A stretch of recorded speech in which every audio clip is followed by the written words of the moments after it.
Hello and welcome to our review of The Club for the Xbox 360 and PlayStation 3.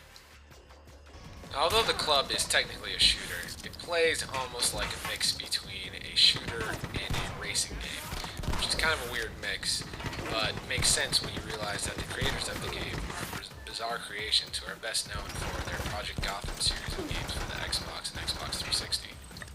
The reason I say this is not only does the game involve trying to beat time and score marks, but also because it involves taking laps around a course, much like a lot of different racing games that are currently out there right now.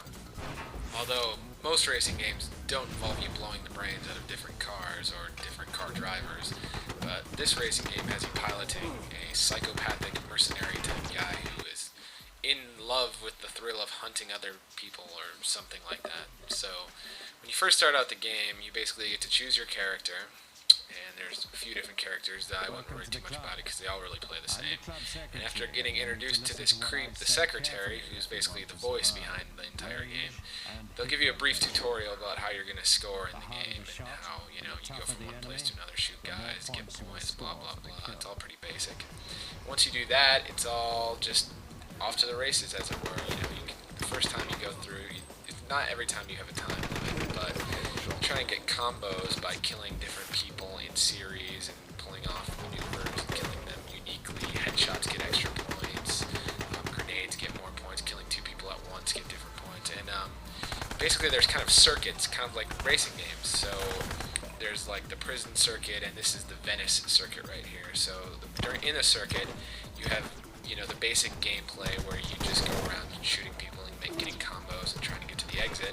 And then there's this, where basically it's kind of like it's like a fortress that you're trying to defend. And if you leave the fortress, you'll blow up, or these guys can also kill you when you're in your fortress.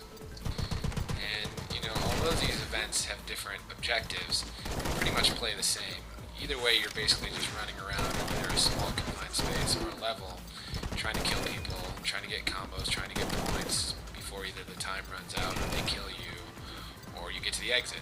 So, there's not a lot of variety, and it's funny to see what happens if you run out of time in this mode, for instance. You're just running, and all of a sudden, no more time, boom! Explosion. Your chest explodes, you gotta start over. And there's this other time attack mode, which is a little more forgiving, where basically all of these, every time you shoot a guy or pick up one of those clocks that you see off there, you get 3 more seconds added on. And this is the event that feels most like a racing game, because there's an actual track or lap that you're going on. And you can see it there. It's the second lap you're going on. So you basically run around in a circle.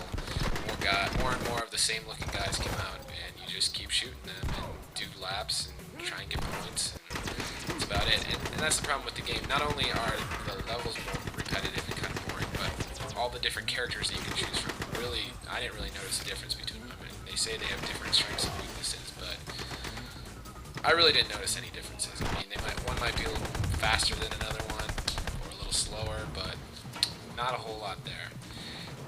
The game is also online enabled, and here's one of the online modes, basically, which is just a death match, every man for himself. Just kill as many people as you can, and the game, it can be a little fun online, but I'd say my main problem is that the aim is not very good in the single player mode, let alone the online mode. So unless you're really good at getting headshots, you're going to get your ass kicked most of the time.